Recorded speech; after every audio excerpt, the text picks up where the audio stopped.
এটা কি দিচ্ছ? স্প্রাইট নাও। ঠান্ডা। হেভি সুন্দর। বাটিতে করে কেন? বাটি পেলাম সামনে, আর কি করবো, কাঁচের গ্লাসগুলো পড়ে এই বাবা পড়ে যাবে কিন্তু।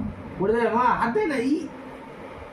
করে স্প্রাইট দিয়েছে খেতে, ও বলছে বাটি পেয়েছে সামনে, কাঁচের গ্লাসগুলো পাইনি, ওর জন্য বাটিতে করে খাই। দেখি বাবা, তুমি খেয়েছো?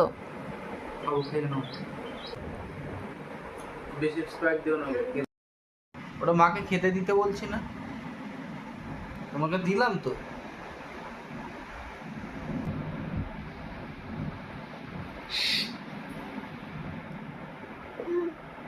তুমি এটা খাও, স্পাই, এটা স্পাই। ও হাতই দেবে এর মধ্যে। তুমি একটু খাও, নাও।